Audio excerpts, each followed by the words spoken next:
now call up Marc, Executive Director for Greater Ottumwa Partners in Progress, and he is going to provide the quarterly update.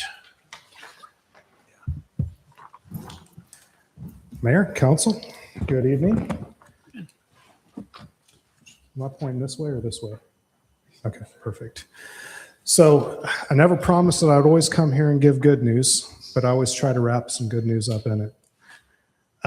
Just to start off with, following the same pattern that I usually give with these meetings, I talk about the general economic conditions of the community, then we'll go into the actions that GOPIP has taken along the way. Starting off with the year-to-date real estate market, we are seeing a little bit of a downward dip as compared to last year. Same time, we're averaging about $135,000 on property sales, and that's down about 8% over the same period last year. There's a few reasons for that, especially when you're looking at the number of days on the market. Those days on the market are starting to extend out just a little bit as well. Primarily, we're looking at, quite honestly, a lagging national economy that is causing people to be a little bit more reserved about purchasing homes going forward. Interest rates are still high. This time last year, our interest rates were somewhere between 6 and 6.6%, depending on the month that you were looking at. This year, those rates have come back down a little bit. They're about 5% right now. However, we also are seeing about 4% inflation rate year over year as well. So people are just being a little bit more closely guarded with their money right now. And unfortunately for us, that means housing is going, the sale of housing is going to go down just a little bit as well. Looking at the housing inventory in Ottumwa specifically, and I want to focus in on this a little bit now, and then we'll talk about it a little bit again later. This is the data for the housing inventory in Ottumwa in 2025 and then where we're at 2026. There's a lot of zeros in 2026, but I'm going to argue right now that that's probably a good thing. We didn't have a lot of new home builds and new apartment builds last year in 2025. However, as you can see, we still were underwater for the year for demolitions and condemnations. That's where I say that having those zeros in 2026 so far is probably a good thing, because we're not going backwards yet. But and we'll talk a little bit more about this again later. But right now we're sitting roughly, I know that that's a fluid number depending on the day of the week, but as last time I asked Jake, we're sitting at 148 placarded homes. And this is a little piece of information that's just interesting. It's kind of indicative of the housing market in Ottumwa and really plays into the general economic conditions of Ottumwa. I pull a lot of this information, number one, from, again, Jake, but also from Ottumwa Waterworks. And I think that the information that we're getting from Ottumwa Waterworks is a little bit telling. Looking at the housing in Ottumwa, you can see that that number is following trend with the houses that came off of the market last year. But where I'd like to focus in on here just a little bit is the housing units that have idle water meters on it. We see that number starting to creep up. There are several addresses in Ottumwa that have been idle for years. So those aren't really the ones that concern me. The ones that concern me are the ones that are coming on or actually going off. The water is turning off and then not coming back on. So we're starting to see that number creep up just a little bit. So I think that that's something that we probably ought to be cognizant of as we move forward in looking at the general economic welfare of the community. The rest of this information, and nothing has changed as far as, the median house age in Ottumwa. So looking at workforce, and here's where we start seeing some interesting stuff. Looking at April, which is the most recent data that we have available to us from Iowa Works, we see some good things and some bad things in this. First of all, we see that the unemployment rate is going down year over year. We were at 3.5% in April of 2025. We're at 3.1% in April of 2026. As you can see, we're kind of in line with what the rest of the state is in as far as unemployment number goes, and with the country as well. I don't really like to focus on the unemployment rate. That's just what everybody knows. I think that the more important rate that we need to look at is the labor participation rate. Those are the people that are actually working and actually seeking work in the community. So, and that's more holistic than what just the unemployment rate is. Right now, we're sitting at about 62.7% for a labor participation rate, which is in line with the United States. However, as you can see from this, we're significantly below the state average at 67%. Now, we are up over last year, but the math gets a little bit tricky here, because if you look down at the bottom, there are actually less jobs available this year as compared to last year. So that artificially skews that labor participation rate just a little bit. So those job reductions are primarily from layoffs that have happened over the last year in a couple of major manufacturers. So I won't bother getting into who those are, but I think everybody pretty much knows at this point. And again, to the point of the labor participation rate, and here's really kind of where the rubber meets the road. This data was pulled from Iowa Works just this last week. So we're looking at the labor shed for the Wapello County market. Right now, there are over 1,000 job openings in Wapello County that are registered with Iowa Works. So obviously there's more than that. The interesting piece about that, though, the current number of registered job seekers is half. So if we were just looking at that data, if every one of those people got jobs, we would still be short people in Wapello County. Now, obviously, those 500, and here's where we start getting into the muddiness of this. All 525 people can't get jobs in all 1,000 of those jobs, because a lot of those jobs require trade certifications, degrees, things like that, which several of those people probably are high school graduates. And looking at the chart there, that kind of proves that out.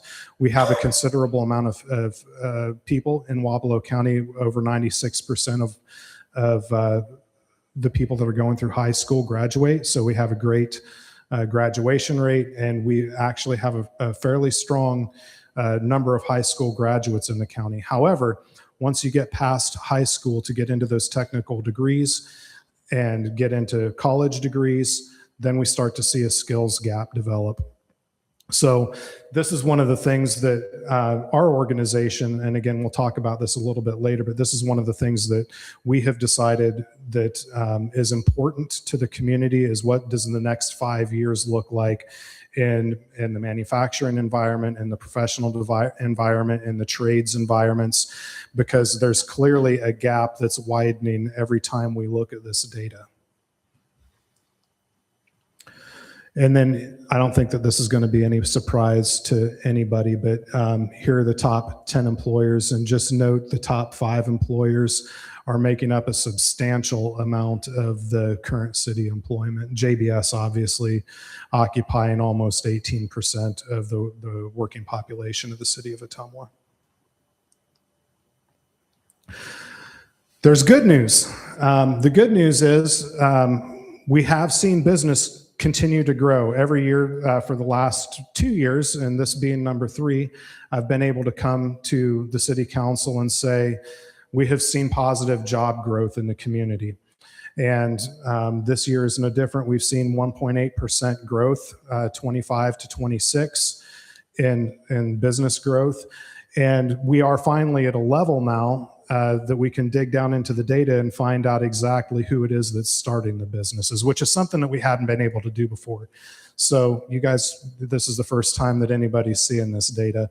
But of the 33 new businesses, 76% of those businesses were small business ownership.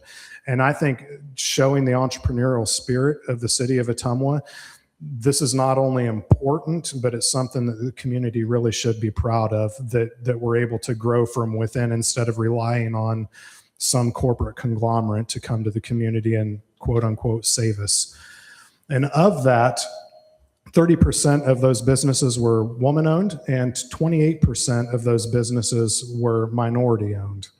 So just great information, and just shows again, the entrepreneurial spirit of the community and the growth that we're seeing in the community from a business perspective is almost solely because of small businesses. And then just one thing that I like to throw in here, we get this information annually from Retail Strategies, and these are the areas of opportunity gaps that we have. And this is where, when we're talking about retail recruitment in the community, this is pretty much the areas where we're going to focus our recruitment efforts. Why is that? Because these are the areas, these specific business areas, these are the areas where we can prove that people are using 52501 credit cards and going somewhere else and spending their money.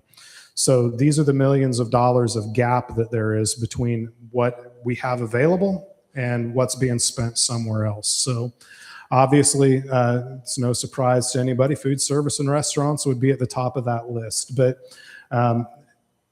health and personal care, clothing and accessories, those are right at the top of that list as well. So as we're looking for major retailers to come to the community, these are the areas primarily that we would be focusing on.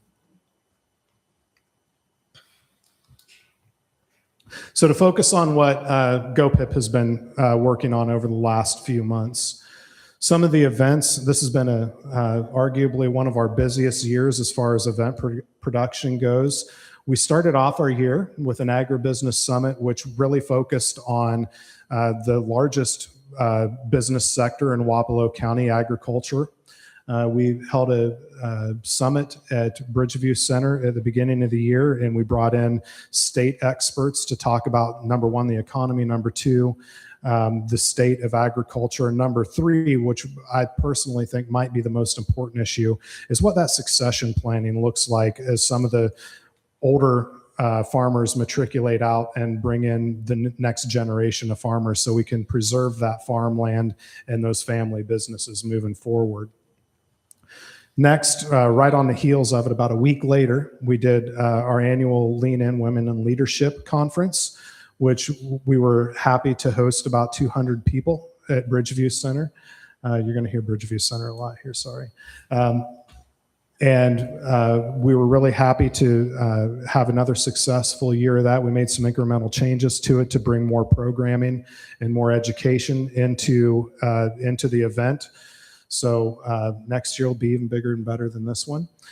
And the biggest bragging success that we have this year is the Ottumwa International Film Festival, which was sanctioned by Iowa Economic Development Authority this year as a state-sanctioned film festival. And we were welcoming films from 3 different nations to participate in the festival. And we saw visitors from across the United States to take part in the event. Ironically, we had our name was, the city of Ottumwa was put on a map. Somebody in Dubuque actually just happened to walk past the Dubuque Convention Center and saw Ottumwa, that they had a film festival, and they just decided to make the drive down here for the weekend to visit Ottumwa because there was a film festival here now. So we were pretty happy when we heard that story from them. And then my personal favorite, which I think is the culmination and the highlight of the mission of our organization, the spirit of entrepreneurship, Lemonade Day, Youth and Entrepreneurship. We completely rearranged how that event works this year because we had grown to the point where we physically couldn't get our judges out to the number of stands that the kiddos were at. So this year we front-ended all of the judging. That way we could welcome anybody who wanted to take part in Lemonade Day. We were able to increase the number of community stands. And I'm really happy to say, and this is just a moment of applause for all of the students that take part in Lemonade Day, that just as a reminder to everybody, is 3rd through 5th graders. So they're just now learning what the spirit of giving back to their community really means. Those kiddos absolutely crushed the sharing portion of Lemonade Day, and they completely shattered the records of giving back to the community that they had last year. So I couldn't be more proud of the kids that took part in that this year. Oops. Going back to the retail gap, we're talking about retail recruitment.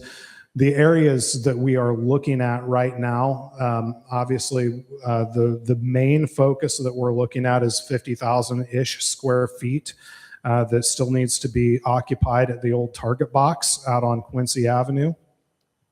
We are looking at those companies that are complementary to Ollie's. That will probably be the main focus of major retail investment in the community over the next 12 to 18 months, is trying to fill out that space. And then obviously securing franchisees has been a topic of conversation, not only locally. Late last year, GOPIP held a franchisee seminar here in Ottumwa. Following up on that, we have worked with Retail Strategies and the Legacy Foundation to try to figure out what it's going to take to get some local franchisees to invest in the city of Ottumwa. There are some unique challenges with that when we're talking about the national franchisees. Sometimes they might approve the Ottumwa market, but they also want 5 additional markets. So what would be a $200,000 investment all of a sudden becomes a $1 million investment because they're wanting other markets as well. So, but that doesn't mean that we're not going to stop trying in the meantime.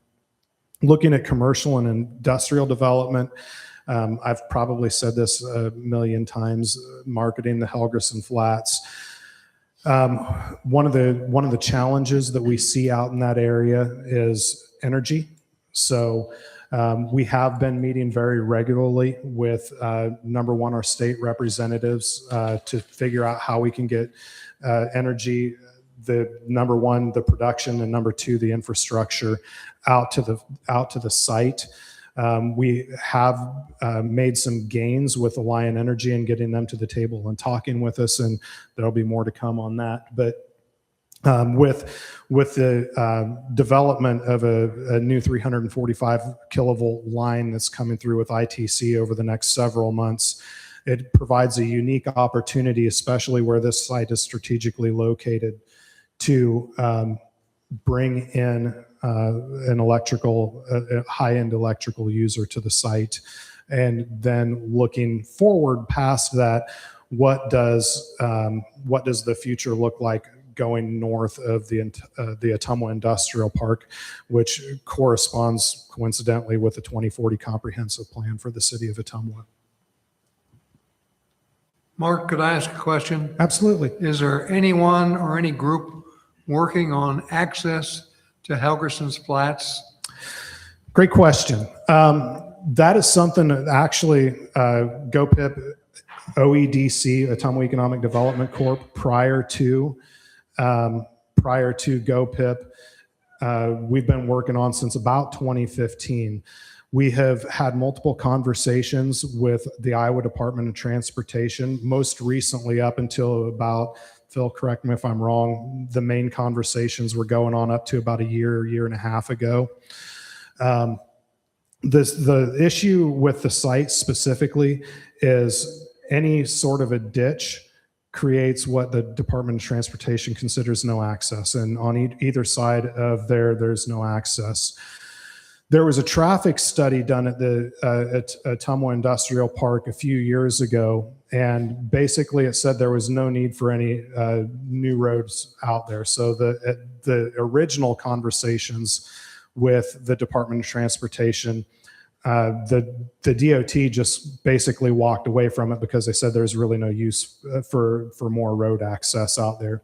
However, there was an opportunity that came up in late 2022, early 23, with a potential buyer for Helgerson Flats. And it would have been critical to have that access. So we reopened conversations with the Department of Transportation, who at the time were very willing to talk to us because of the nature of who the potential purchaser was. We applied for a RISE grant. The Ottumwa City Council at the time blessed that grant.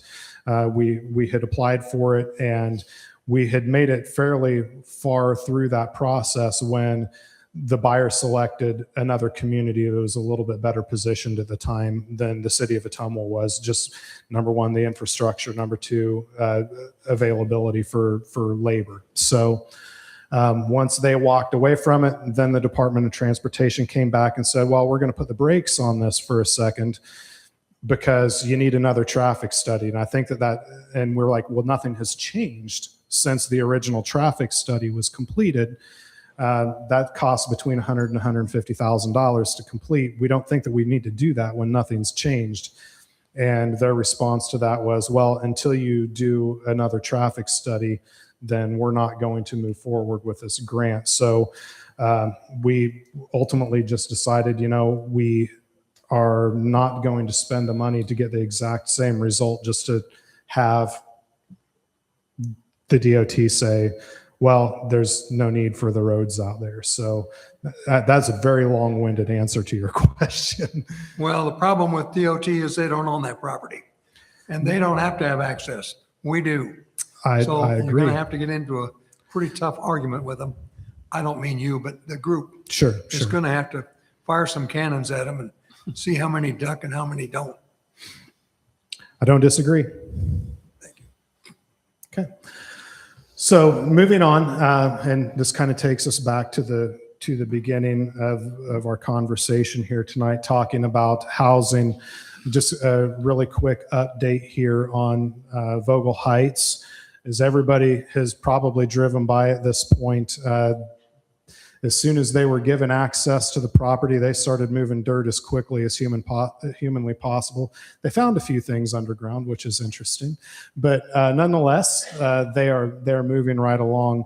The graphic that you see on your left is the plat layout of the property, and the X's that are on that are the properties that have sold to date. So we are over 50% there at this point.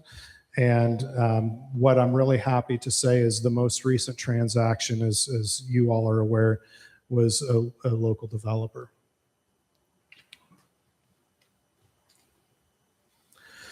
Looking at workforce, again, I had mentioned opportunities that we were looking at as far as skill gaps and filling that up.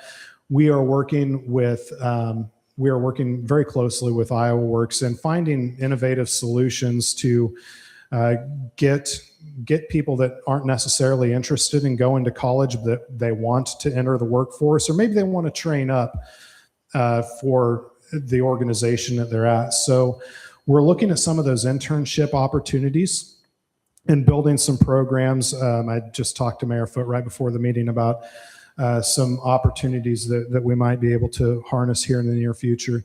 But one of the things is also getting out and talking to the employers, and not just Ottumwa, but the immediate area, and finding out what it is from a human resources perspective that you're finding is the barrier to getting people in the door, and number two, keeping them, and how can we as a community help solve that problem for you. So that's something that we'll be doing here at the end of June. And then at the same time, we are working with a local manufacturer specific to maintenance and manufacturing environments. There are some national programs available that might help a lot of the manufacturers. And again, this is to create an opportunity for those people that want to move up within the organizations that they're in, and those people that are looking to go straight into the workforce out of high school. How can we get those folks prepared to enter with the knowledge that they need, and they also become marketable in those jobs? And then just some other projects that we're working on. As I'm sure everybody knows, we just had a primary, and as several of you took part in, GOPIP will be producing candidate debates again this fall. Those invitations will go out very soon to the candidates for the other elected officials for our area, which at this point would include our county supervisors and House of Representatives and Senate seats. Another thing that we're doing this fall, which is not a brand new event, but it's new that we haven't done in a while. It's a state of the economy. I think that especially given the general economic conditions of the country right now, having people that are experts in the field come down and be able to share their knowledge with not only leadership, but with the companies in the area to give them some insights on what things are going to look like over the next 12 to 24 months. Give them a little bit of ammunition to take back to wherever it is that they need to make decisions. And we'll be doing that probably late September, early October this year. And then another thing, I know that Amal had brought this up during one of the prior council meetings. We're starting the process of working through a business disaster master plan, both with the city of Ottumwa and with Wapello County EMA. And the point of this is really pretty simple. The older folks in the room probably remembers what happened the last time a major manufacturer just stopped in Ottumwa, but it really goes farther than just a major manufacturer. What is it that could happen in the community that we're not prepared for right now? And we have seen, because we don't have this, we just literally saw on February 27th what happens when we're not prepared with Mercy Clinic leaving. We had no backup plan. So everybody in the community was kind of left scrambling. This is probably one of the most important things that I think we as a community can be working on over the next few months, is to make sure that we never have that happen to us again. So that's one of the things that we'll be focusing very intently on over the next few months. And with that, if anybody has any questions, I know I've rambled on for quite some time now. Your business disaster master plan, who's going to be involved in that? It will be the city of Ottumwa. It will be us. It will be Wapello County EMA. I'm assuming city leadership, county leadership, Legacy Foundation will likely be at the table, and we're probably going to invite several of the businesses to the table as well. I think that's a great idea. Is there any activity going on where the store was at Yesway, I think it was, out north, where they had something started, went in and pulled the fuel tanks, and then covered it up again? So Not to this juncture, no. I didn't hear you. Not to this point, no. All right. Some of us need to help. Need help? And we need to help. Oh, Kick yes. things around and get people knowledgeable so that it's available. I have no idea who owns it or anything else, but I do know that it's a great piece of property. It's an absolutely great piece of property. There was conversation right at the beginning of another gas station chain purchasing that property, and because of the property next door, that fell through. The property next door didn't want to sell, so that fell through. So the original company, the leasing company that had it when Yesway was there, they're still the purveyors of the property. Now, are you making reference next door to the car wash? The Mobile One Lube Express that was there. Okay, all right, Yeah. because now the other one on the other side is also vacant, Yep. and that whole thing is opening up. It just needs somebody that's interested. Absolutely.